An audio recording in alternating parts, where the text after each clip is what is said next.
A atração a seguir é recomendada para todas as idades.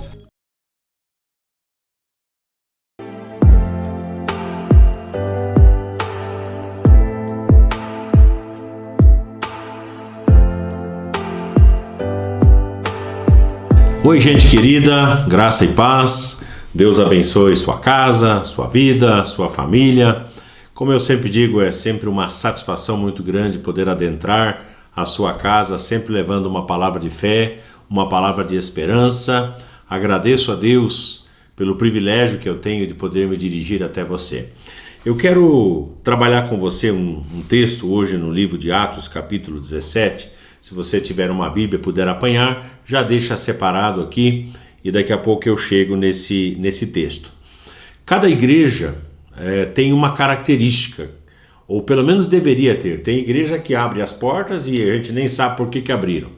Mas geralmente cada igreja ela tem um norte, ela tem vamos dizer assim, algo que marca, né, e explica por que ela está na cidade, por que ela está naquele endereço, qual é a proposta que essa igreja tem, e provavelmente a igreja onde você vai, a igreja em que você congrega, ela tem, né, essa característica de ser uma igreja importante e uma igreja impactante no lugar onde ela tem sido plantada.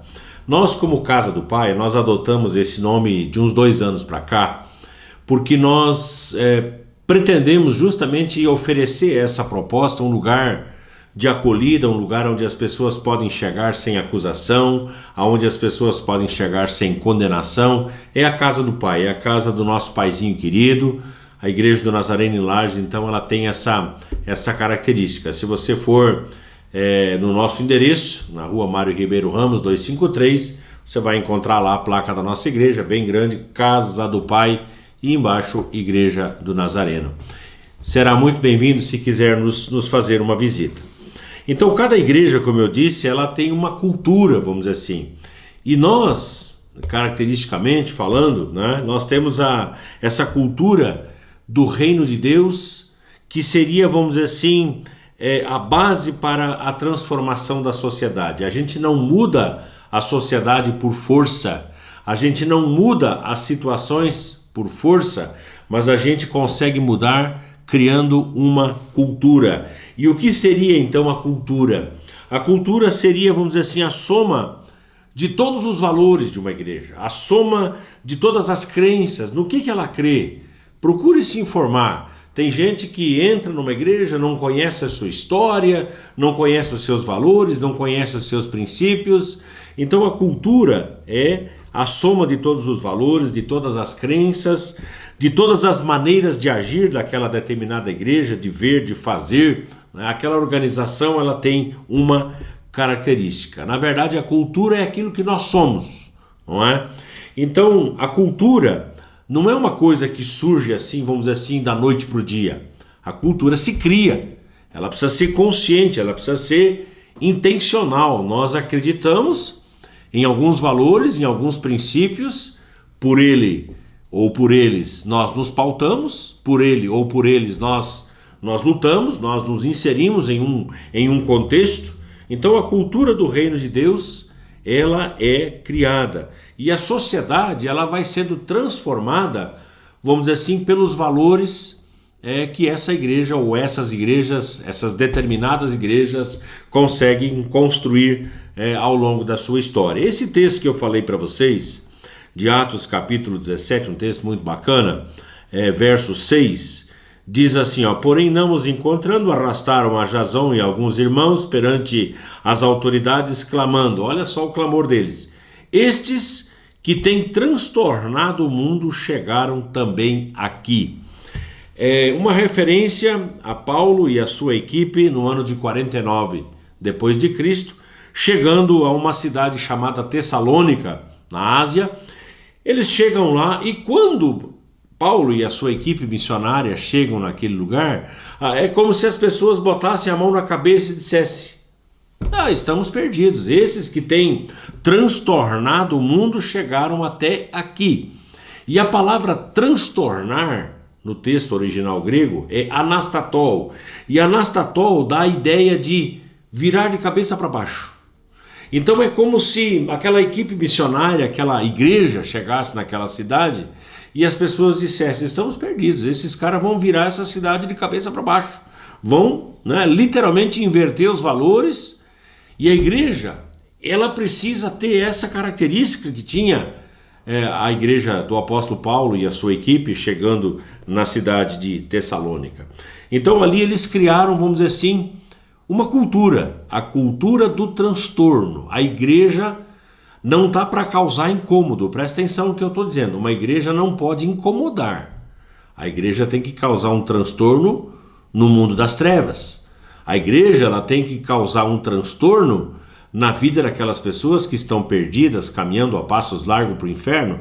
Então, nós temos uma proposta de inserção, e essa proposta de inserção precisa mudar a história e o histórico de cada pessoa que recebe essa mensagem. Então, nós, conscientemente, temos criado uma cultura. A Casa do Pai, a Igreja do Nazareno aqui em Lages, ela tem propositadamente criado uma cultura, é algo consciente. E uma das nossas características, e eu queria repartir isso com você, é de colocar Jesus no centro de todas as coisas. Você vai dizer assim, mas não é normal para cada igreja, ou não deveria ser normal para cada igreja colocar Jesus no centro? Deveria, mas não é o que acontece. Eu sempre falo assim que tem algumas igrejas que são tão perfeitas, mas tão perfeitas, que se Jesus entrar, ele estraga o espetáculo, ele estraga tudo, entende? Jesus no centro é a razão de ser da igreja. O nosso convívio, a nossa forma de nós nos relacionarmos com as pessoas é marcado por isso. Pelo convívio, Jesus no centro, pela mensagem, Jesus no centro. A mensagem tem que ser cristocêntrica. Púlpito, igreja, não é lugar para ficar contando história. Olha só, não é lugar para você ficar contando história. A igreja é o lugar onde se prega o anúncio de Jesus como Senhor e Salvador, como aquele que transforma as vidas, né? Tem igrejas onde entra um e canta, entra outro e canta, e vem um e dá um testemunho, e vem não sei o quê. E cadê Jesus? Aonde está sendo honrado e glorificado Jesus no centro? Então temos que colocar Jesus no centro de tudo. Na música, em todos os hinos, Jesus precisa ser o centro, não o homem. Presta atenção, tem músicas, cânticos que se cantam nas igrejas que só fazem bem ao ego, que só fazem bem à pessoa. É bacana você escutar uma música, um hino, cantar, entoar de vez em quando, sim, concordo. Mas Jesus tem que ser o centro da nossa hinologia. Ele precisa ser exaltado, ele precisa ser glorificado. Então isso é uma cultura da Jesus-centricidade, se essa palavra existe, né? Colocar Jesus no centro. A cultura de ser uma igreja para pessoas imperfeitas. É até estranho a gente falar um negócio desse.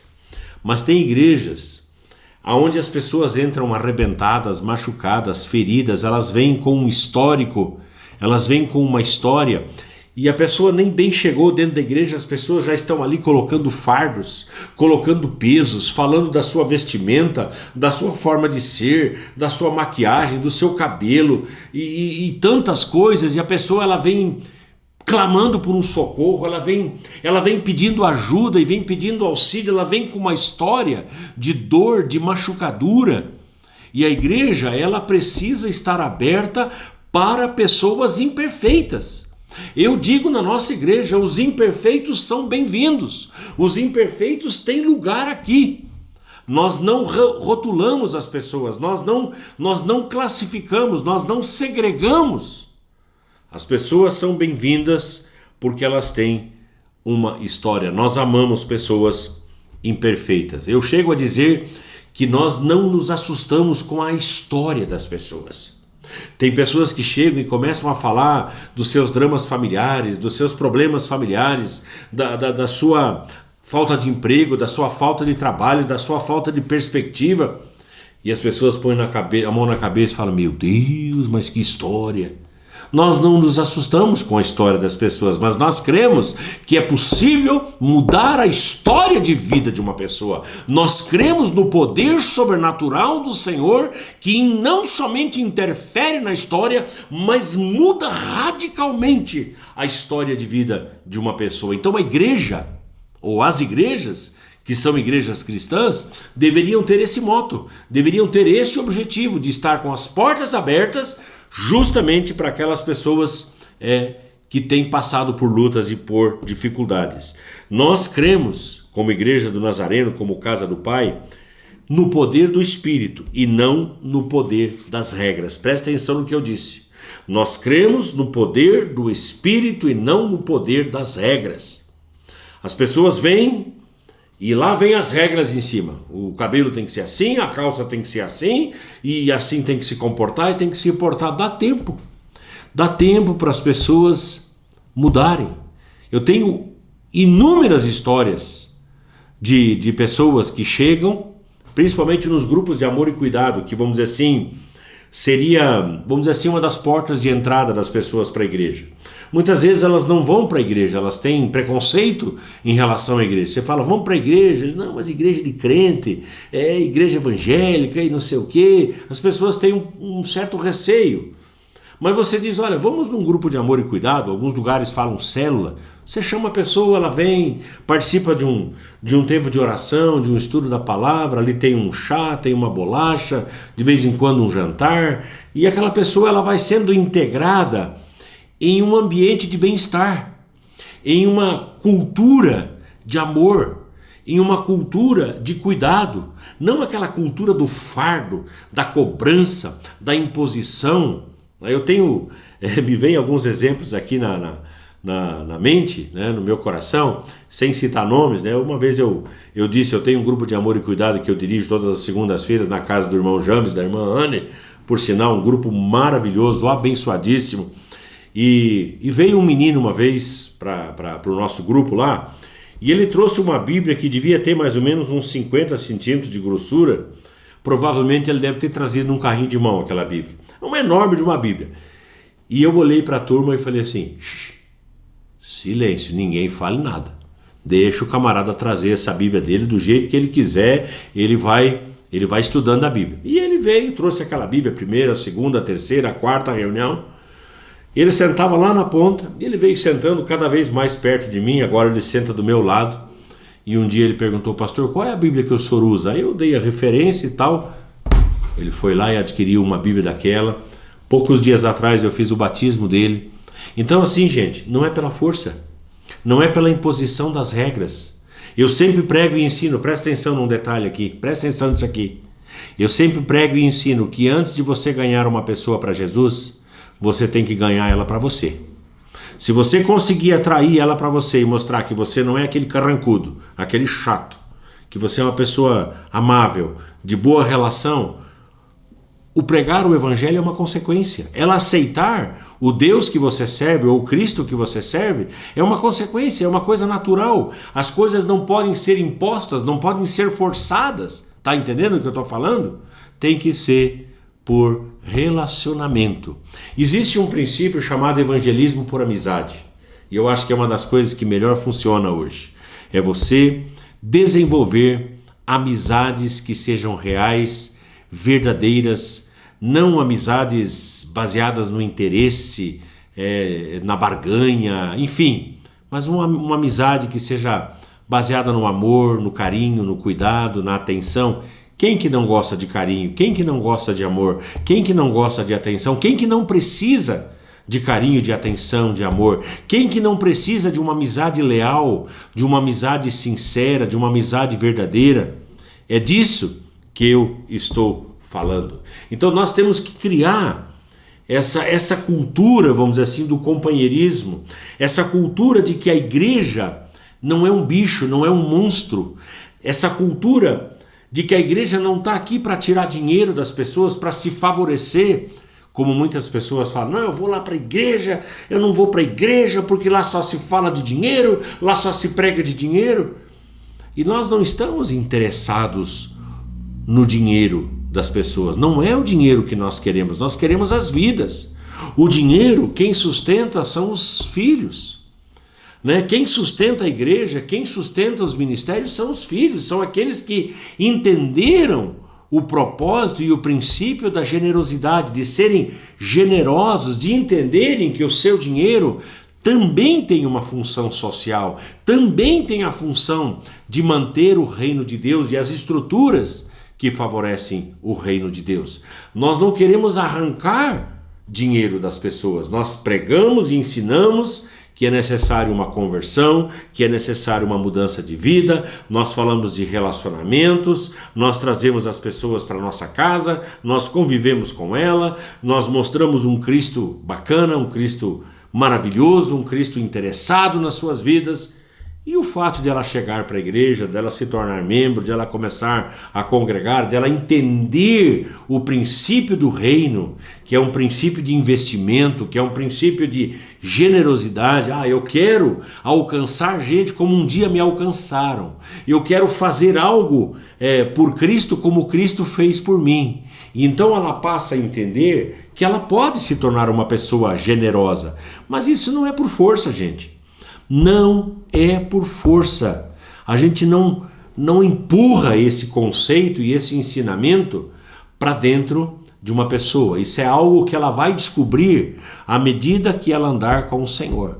Então, se você for lá na casa do Pai, aqui na Igreja do Nazareno em Lages, você vai perceber que eu falo muito pouco, mas pouquíssimo. As pessoas até falam, pastor, o senhor devia falar um pouquinho mais. Eu falo muito pouco sobre dinheiro. Eu falo com o crente, eu falo com aquele que é cristão, eu falo com aquele que é discípulo, eu falo com aquele que entendeu a Bíblia, que entendeu o caráter do Senhor, a essência de Deus, que é um Deus doador. Veja bem, Deus é um Deus doador, Ele dá, Ele é aquele que dá. A Bíblia diz que Deus, Ele deu o seu Filho unigênito, o seu único Filho gerado, para que todo aquele que nele crê não pereça, mas tenha a vida eterna. Deus deu o seu melhor, Ele investiu o seu melhor. E é nesse sentido que eu prego e é nesse sentido que eu ensino. Nós temos que criar uma cultura da graça de Deus em todas as coisas e para com todos. Agir pela graça sem condenação, sem legalismo, sem cobranças, respirar a graça de Deus. Por quê? Porque nós entendemos que a graça, ela tem poder transformador. Então veja bem, a pessoa chega para a igreja, já chega um, já chega outro, e começa a colocar lei, e começa a colocar fardo. Você acha que essa pessoa vai ficar nesse ambiente? Não vai. Mas se ela chega naquele ambiente, vem um e dá um abraço, vem outro dá um beijo na testa, vem outro cumprimenta, aperta a mão, vem outro fala assim, escuta, você não quer ir jantar lá em casa essa semana? Vem outro fala assim, nós temos um grupo de amor e cuidado em tal lugar, você não gostaria de participar com a gente? Vem outro fala assim, escuta, tem alguma coisa que eu posso fazer por você, eu posso fazer uma oração, você está passando alguma dificuldade, alguma luta?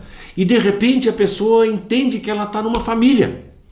De repente a pessoa entende que ela está numa casa de amor, que ela está num lugar onde ela pode encontrar a restauração. Aí o que acontece? Ela participa de um tempo de adoração, de louvor, ela escuta um hino daqueles antigos que mexe com o seu coração, e aí ela canta junto e de repente vai o pastor, vai alguém pregar a palavra, ensina a palavra. Talvez ela não saiba nem como abrir a Bíblia direito, mas ela, de alguma maneira, ela absorve, ela recebe aquela palavra. E aí cria, vamos dizer assim, um anseio de algo melhor. Cria nela aquele desejo e aquela vontade de alcançar algo mais profundo da parte do Senhor. Então eu vou te dar um exemplo do que eu faço. A pessoa chega na igreja, eu vou lá e recebo, dou um abraço, pergunto da família, me interesso por sua história, quero saber a forma como ela vive, enfim, sem aquela cobrança e tal, me torno uma pessoa, vamos dizer assim, favorável e tal. E aí ela vem e participa da reunião na segunda-feira.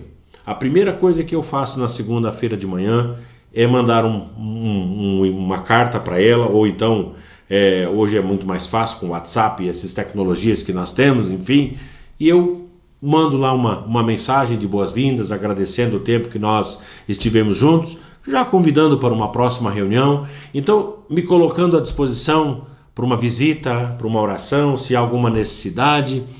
Então é assim que funciona. A igreja é isso. Igreja não é arrancar coisa das pessoas, a igreja está aqui para dar, a igreja está aqui para contribuir, a igreja está aqui para fazer a obra de Deus. Isso é graça. A graça é uma oferta voluntária, sem cobrança. E nós precisamos aprender a viver dessa maneira.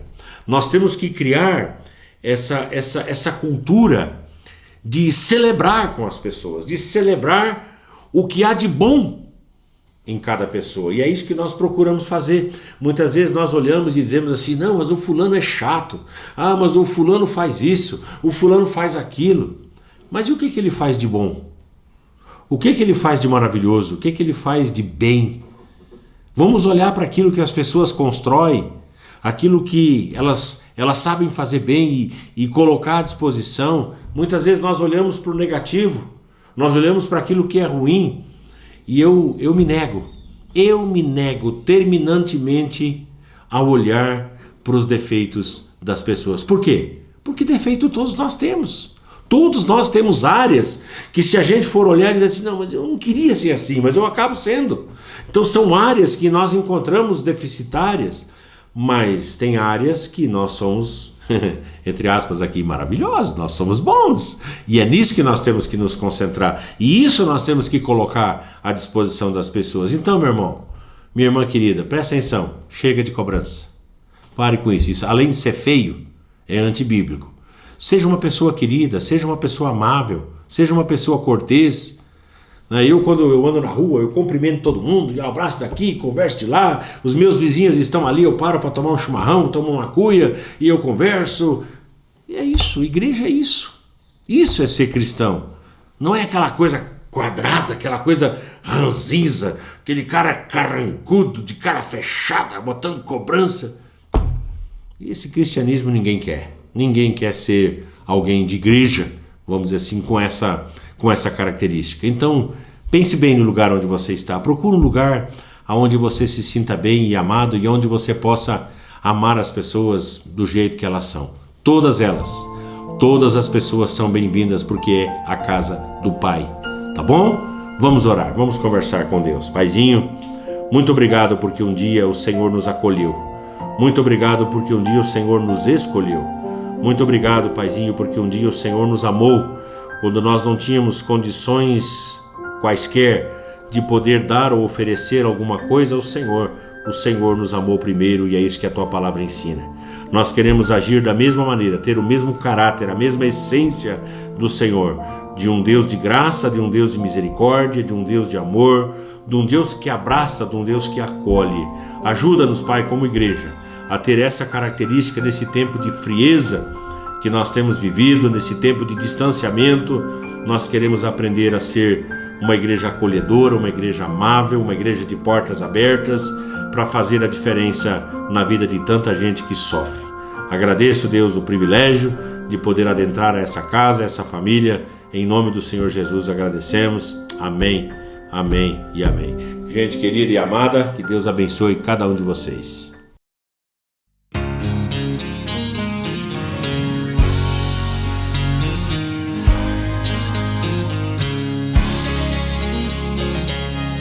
Eu sirvo um Deus que faz milagres todo dia. Ele é o Deus que faz sinais e maravilhas. Só Ele é Deus sobre a terra e o céu. Ele é grande, Ele é bom e fiel. Ele me deu todo o amor do céu, tão divino. Seu Filho Jesus, que naquela cruz mudou meu destino. Quando eu pensei estar só, não estava, porque o meu Deus me acompanhava. Ele é o que eu preciso todos os dias. Ele é a verdade seguro, pois Ele não muda, não tem variação. Esse é o Deus que eu tenho comigo no meu coração.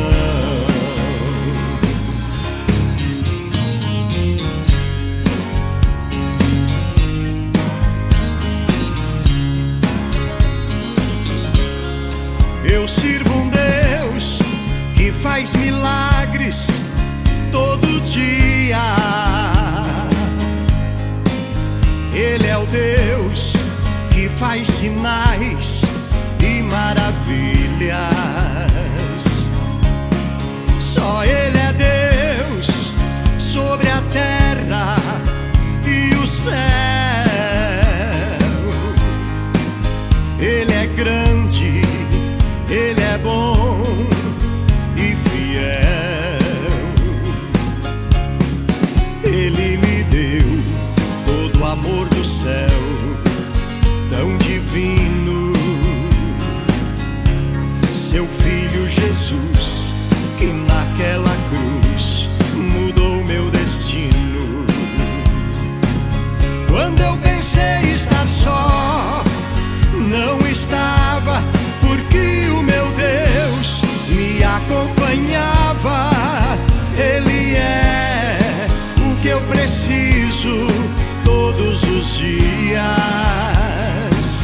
Ele é a verdade, estou seguro, pois Ele não muda, não tem variação.